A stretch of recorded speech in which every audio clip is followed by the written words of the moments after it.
Hello friends, welcome back to my new video. आज इस video में हम एक ऑफलाइन IoT डैशबोर्ड बनाएंगे जिसमें हम अपने सेंसर डेटा को मॉनिटर करेंगे।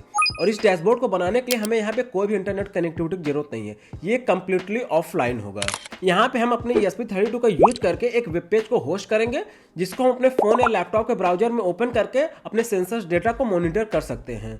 और इस वेब पेज को होस्ट करने के लिए यहाँ पे हम ESP32 का एक्सेस पॉइंट मोड यूज करेंगे, तो हमें यहाँ पे किसी भी हॉट स्पॉट या राउटर की कोई जरूरत नहीं है। ये सिस्टम कंप्लीटली स्टैंड अलोन है और कंप्लीटली ऑफलाइन है। और इस प्रोजेक्ट का सबसे बेस्ट पार्ट मैं बताऊं नहीं लेकिन मैं फिर भी बताऊंगा। इस प्रोजेक्ट में जो हम सेंसर डेटा मॉनिटर कर रहे हैं उसमें अपने वेब ब्राउजर को बार बार हमें रिफ्रेश करने की कोई जरूरत नहीं है। हमारा जो वेब पेज है उसमें हमारा sensor data real time display होगा, क्योंकि यहाँ पे हम वेब सॉकेट यूज कर रहे हैं। वेब सॉकेट का यूज करके हम अपने सेंसर डेटा को रियल टाइम मॉनिटर कर सकते हैं। हमें अपने वेब पेज को बार बार रिफ्रेश करने की कोई जरूरत नहीं है। तो चलिए इस प्रोजेक्ट को स्क्रैच से बनाना सीखते हैं। सबसे पहले अपने कनेक्शंस को करेंगे। यहाँ पे हम DHT11 या DHT22 कोई भी DHT सेंसर यूज कर सकते हैं। मैं यहाँ पे DHT11 यूज कर रहा हूँ। आपको DHT11 का डेटा पिन को ESP32 के GPIO 4 से कनेक्ट करना है, ग्राउंड को ग्राउंड से और VCC को 3.3 वोल्ट से। तो कनेक्शन कंप्लीट करने के बाद चलिए अब कोड पे चलते हैं। तो ये रहा कोड हमारे आज के इस प्रोजेक्ट का। तो इस कोड को मैं एक्सप्लेन कर देता हूँ आपको। सबसे पहले यहाँ पे हमने कुछ लाइब्रेरीज को इंक्लूड किया हुआ है। तो कोड को अपलोड करने से पहले आपको अपने Arduino IDE में इस लाइब्रेरी को इंक्लूड करना है, नहीं तो ये कोड कंपाइल नहीं होगा, एरर आएगा। फिर उसके बाद यहाँ पे दो वेरिएबल हैं, SSID और पासवर्ड। SSID में आपको अपने एक्सेस पॉइंट का नाम देना है, आप जिस भी नाम से एक्सेस पॉइंट क्रिएट करना चाहते हैं, और पासवर्ड में पासवर्ड देना है।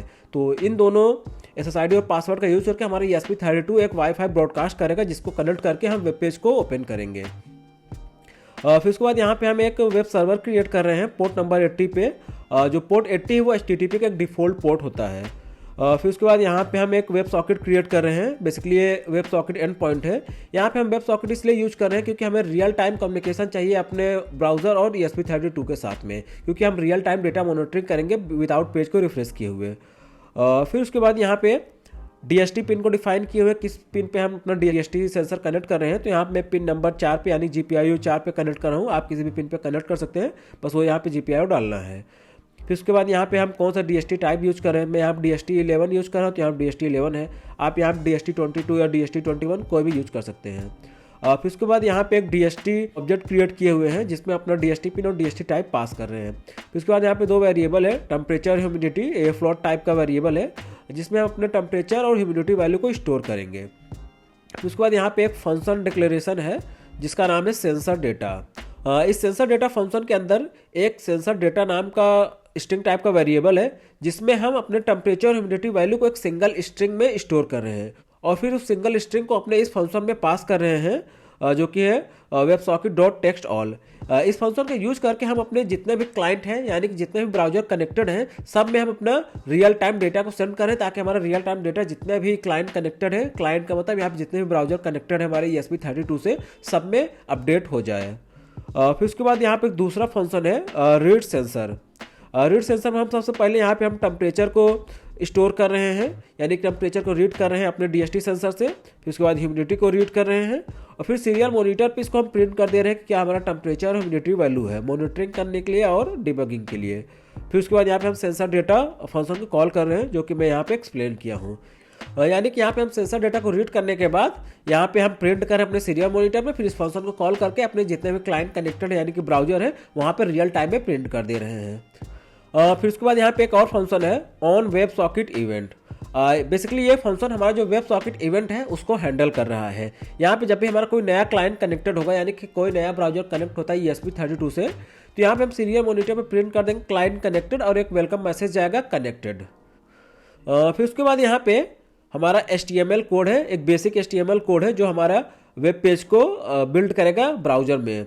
तो ये बेसिक HTML कोड है जो हमारे ESP32 के फ्लैश मेमोरी में स्टोर होगा। यहाँ पे हम मेटा UTF-8 का यूज कर रहे हैं, जिसका यूज करके हम इमोजीज और स्पेशल कैरेक्टर को डिस्प्ले कर सकते हैं अपने वेब पेज में। तो ये बेसिक सा HTML कोड है। फिर उसके बाद अगर यहाँ पे हम सेटअप पार्ट में आ जाए, तो सबसे पहले हम यहाँ पे सीरियल कम्युनिकेशन को स्टार्ट कर रहे हैं 115200 बॉड रेट के साथ में। फिर उसके बाद यहाँ पे आप DHT सेंसर को इनिशियलाइज कर रहे हैं।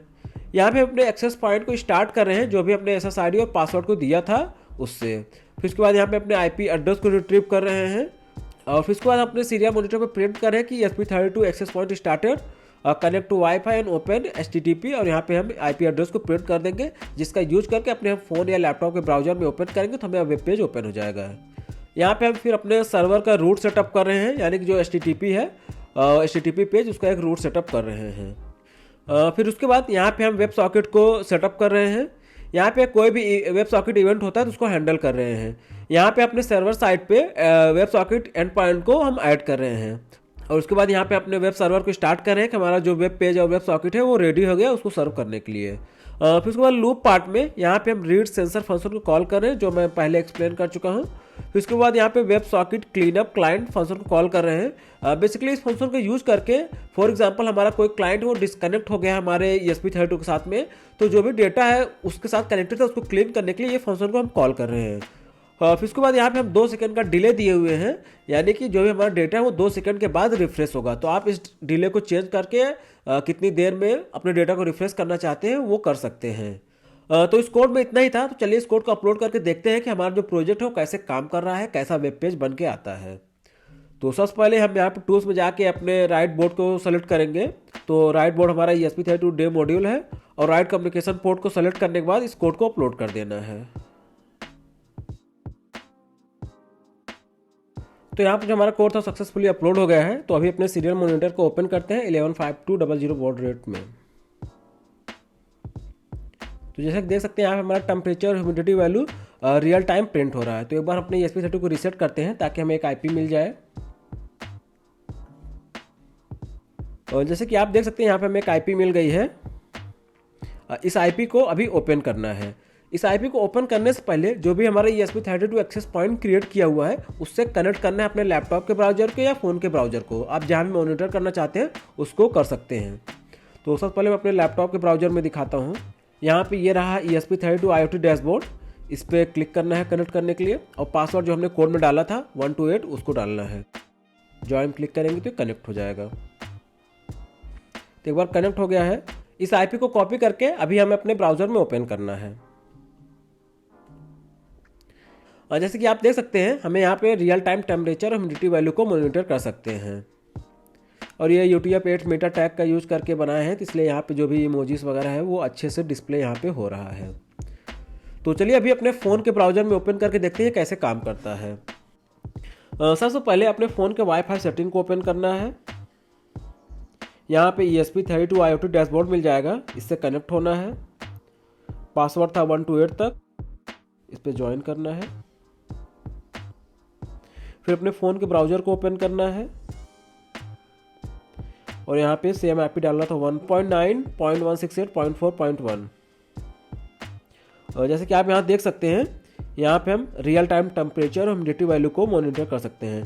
तो चलिए इस टेम्परेचर और ह्यूमिडिटी वैल्यू को अल्टर करके देखते हैं कि ये अपडेट हो रहा है रियल टाइम में कि नहीं।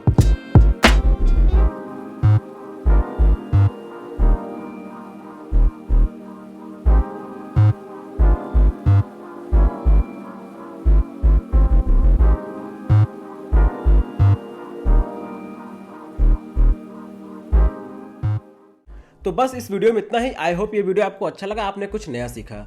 इस वीडियो में मैंने एक बेसिक ऑफलाइन IoT डैशबोर्ड बनाया था जिसमें DHT11 के सेंसर डेटा को हम मॉनिटर कर रहे थे। इसमें बहुत सारे अपडेट किए जा सकते हैं जो कि मैं अपने फ्यूचर वीडियो में लाऊंगा। जैसा कि हम इसमें एक रियल टाइम ग्राफ ऐड कर सकते हैं, जहाँ पे हमारा जो सेंसर डेटा है वो रियल टाइम अपने ग्राफ में प्लॉट होता रहेगा। SD कार्ड मॉड्यूल लगा के अपने रियल टाइम डेटा को हम स्टोर भी कर सकते हैं, जो कि डेटा लॉगिंग प्रोजेक्ट हो जाएगा। और इसको हम ग्लोबली होस्ट करके कहीं से भी इसको हम मॉनिटर कर सकते हैं, और इसमें हम कुछ बटन्स लगा के अपने घर के अप्लायंसेस को कंट्रोल भी कर सकते हैं। तो ये सारे अपडेट मैं अपने फ्यूचर वीडियो में लाऊंगा। और हाँ, इस वीडियो में मैंने HTTP क्या होता है, वेब सॉकेट क्या होता है, इसको मैंने कुछ एक्सप्लेन नहीं किया है। तो फ्यूचर वीडियो में मैं इस पर भी वीडियो लाऊंगा कि HTTP क्या होता है, वेब सॉकेट क्या होता है, इसको कैसे हम अपने कोड में इंटीग्रेट कर सकते हैं ESP32 के साथ। तो बहुत सारे अच्छे अच्छे प्रोजेक्ट आने वाले हैं इस IoT डैशबोर्ड पे। तो आप इस चैनल को सब्सक्राइब कर लीजिए और बेल आइकन को दबा दीजिए ताकि जो भी मैं नया वीडियो डालूं आपको नोटिफिकेशन मिल जाए। और हाँ, अगर आप कोई प्रॉब्लम होती है कोड को समझने में या कुछ भी प्रॉब्लम होती है तो आप मुझसे कॉन्टैक्ट कर सकते हैं। ये रहा मेरा फोन नंबर और email ID। और एक बात और, अगर आप कोई भी कंपोनेंट और मॉड्यूल परचेज करना चाहते हैं अपने किसी प्रोजेक्ट के लिए तो आप मेरे वेबसाइट technoloabelectronics.com से परचेज कर सकते हैं। तो बस यार इतना ही, मिलते हैं अपने किसी नेक्स्ट वीडियो में। तब तक के लिए bye bye, have a nice day and happy Holi.